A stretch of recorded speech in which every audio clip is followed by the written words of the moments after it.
एक व्यक्ति था, उसका कोई संतान नहीं था, ठीक है।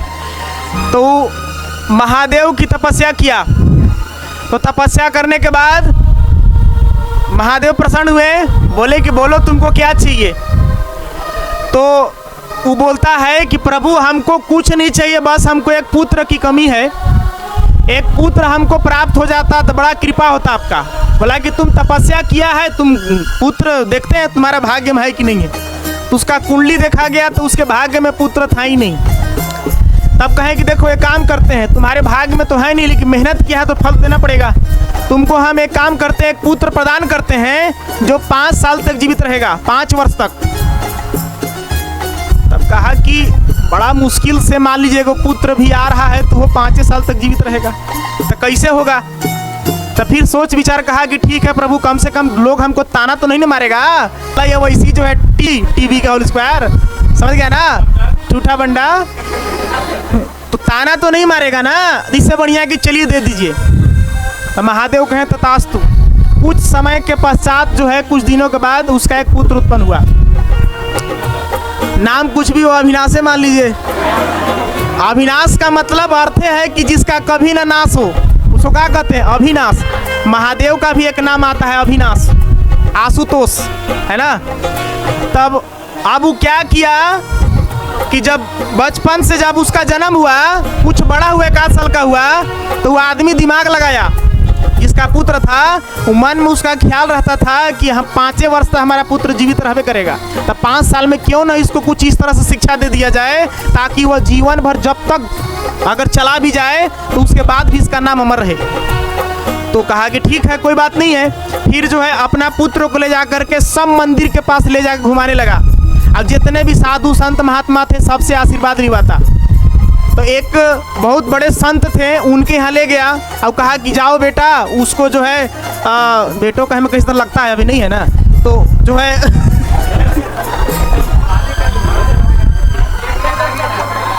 कि जाओ जा करके उस महात्मा के दंडवत प्रणाम करो। दंडवत समझ रहे हैं, अब वैसा प्रणाम करना छोड़ दिया सब, अब अस्टे हुनवे तक पान लगी सर, क्योंकि यहाँ थी ना दर्द है ना सर।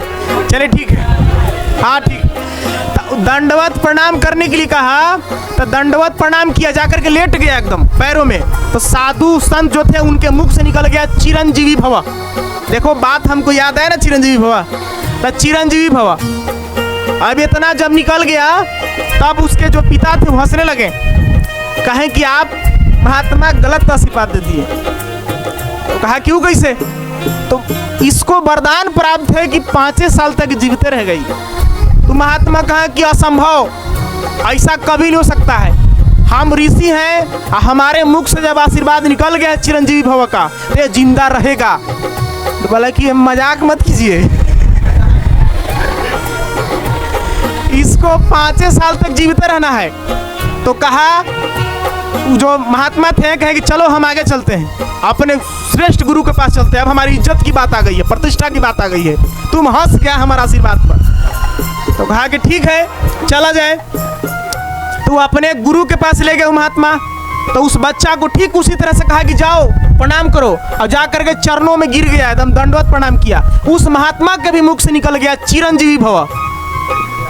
अब वो आदमी आओ कि तू तो ये था, तुम्हारे गुरु इसी है, बिना कुछ जाने समझे आशीर्वाद दे दिए चिरंजीवी भव का।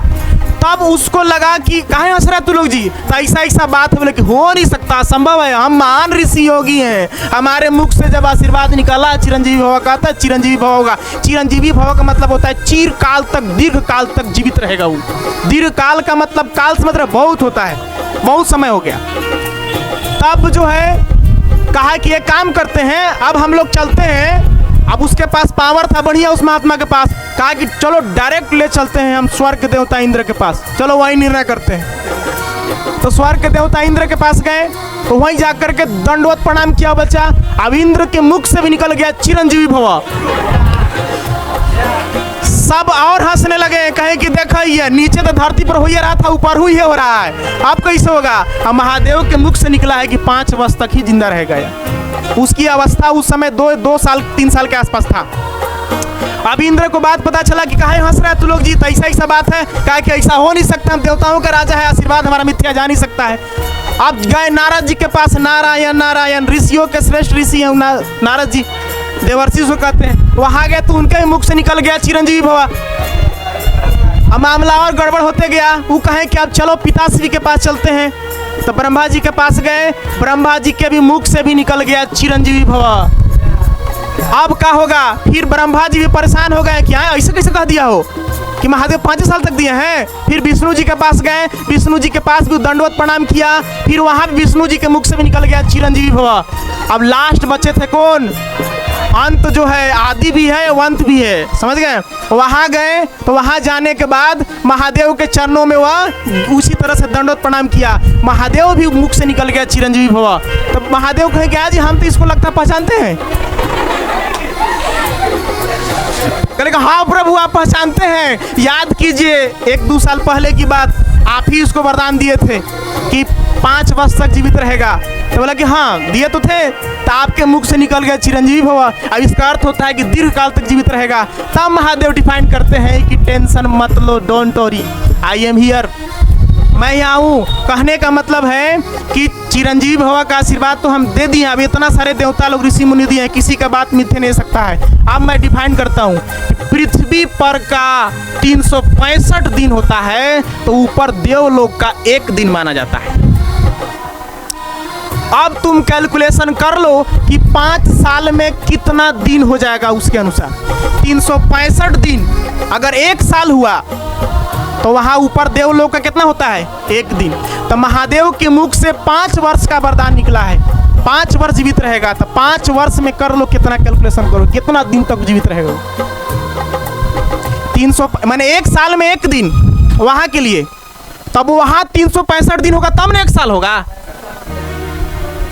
समझ में आ रही कुछ बात? तो ये है आशीर्वाद का असर, कि अगर किसी के मुख से अगर कुछ आशीर्वाद निकलता है, हम नहीं कहते हैं कि रोज आशीर्वाद देता है खुश रहो, और सुबह गई 50 रुपया भुला गिला को जा करके फलना तो खुश रहो आशीर्वाद दे रहन। तो हो सकता है कि वो आशीर्वाद 20 बार लागो गोड़, 20 बार में तुमको 1 बार भी अगर लग गया तो फलीभूत हो गया। आशीर्वाद लेना चाहिए बड़ों का, समझ गया? हाँ, हम ही नहीं कहते, आप अपने माता पिता के लीजिए, भगवान मंदिर में जाइए, आप जिस भी धर्म के मानते हैं वहाँ जाइए, आप आशीर्वाद लीजिए, ये सब जरूरी चीज़ है, आशीर्वाद लगता है।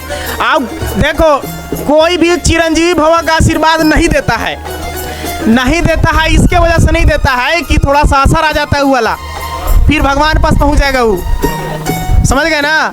वो सब बड़े बड़े महात्मा लोग आशीर्वाद देंगे आपको। उन लोग के मुख से अगर निकल गया चिरंजीवी भवा तो देवता भी नहीं काट सकते, सब इतना आयुष्मान भवा दे सकता है। पहले लोग इसी तरह का आशीर्वाद देता था।